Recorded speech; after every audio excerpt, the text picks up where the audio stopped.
will you trust that if you leave something for the sake of Allah, that He will replace it with something better? Just as in the story that we saw, and in contemporary stories. You know, there's one story, a true story that happened during our times. There was a young man, and he was very much in love with a young girl. And he wanted to marry her, but he knew the relationship they had outside of marriage was haram. So he actually broke it off. As much as he loved her, he called her and he said, I can't do this because it's a haram relationship, and I'm going to leave it for the sake of Allah. Not because he didn't like her or anything like that. He wanted to marry her, but it was a haram relationship. So then he went on and moved on with his life, and he became active in da'wah and became active with the community. And then he moved to another community, and he was active with them again.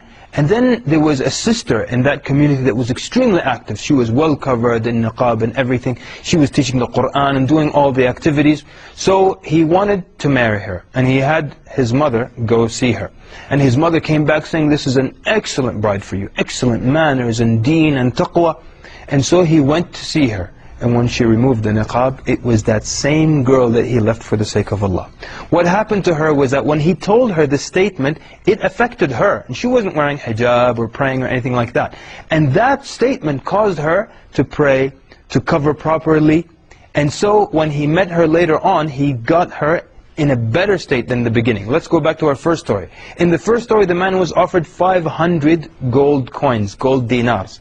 And he left it, and Allah replaced him with 100,000 gold dinars. And in our second story, the young man would have married the girl, but she was not covered, she was not religious, she was not praying, and he left the relationship for the sake of Allah, and Allah gave him the same girl, because even when he left her, he was still hurt and you know, always heartbroken and things like that. So Allah subhanahu wa ta'ala gave him the same girl that he loved, but He gave her back to him, more religious, well covered, and you know, active in da'wah and things like that. So Allah subhanahu wa ta'ala replaced him something better, gave him something better in return. Let me give you this example. Suppose now at work they don't let you pray, they don't let you go to Jum'ah, or they don't let you wear the hijab. And so you complain to a millionaire in the community, and he takes out his checkbook and his pen, and he says, you know what, quit that job, and right now I'm going to take care of you financially. Will you trust this guy? He's a rich millionaire. Will you trust that he'll take care of you? And will you go and quit that job? What if then Allah Azza wa Jal, the Lord of the worlds, makes you a promise? Will you trust the promise of Allah Azza wa Jal? But guess what? The promise has already been made in Surah Al-Talaq in the Qur'an, in verse number 2, the end of verse number 2. Allah subhanahu wa ta'ala tells you, وَمَن يَتَّقِ اللَّهِ يَجْعَلْ لَهُ مَخْرَجًا. Whoever fears Allah, Allah will find him a way out. And then in the beginning of the third verse, وَيَرْزُقْهُ مِنْ حَيْثُ لَا يَحْتَسِبْ. And Allah will provide for him. He will provide for him from where he least expects it. So now, the millionaire, when he took his checkbook out, we trusted him. Now Allah is promising you something in the Qur'an, that you fear Him, and He will find you a way out. And He'll provide for you. If that's what you're worried about, being, you know, having wealth and provision, Allah will provide from you from where you least expect it. So how will you react then? Will you trust the promise of Allah subhanahu wa ta'ala, the promise that He made for you? You know, there's nothing that you leave for the sake of Allah except that Allah will replace you with better in this life or even in the next. If you now contemplate on many hadith, you will always see that if you stop something, there's another reward coming for you.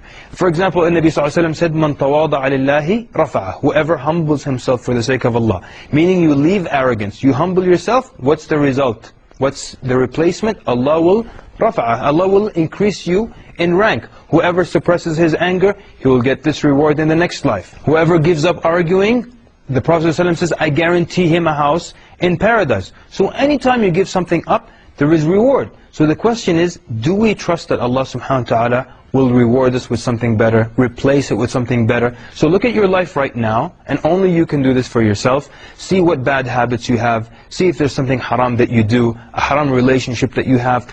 And just trust that Allah subhanahu wa ta'ala, if you give it up for His sake only, He will replace you with something a lot better.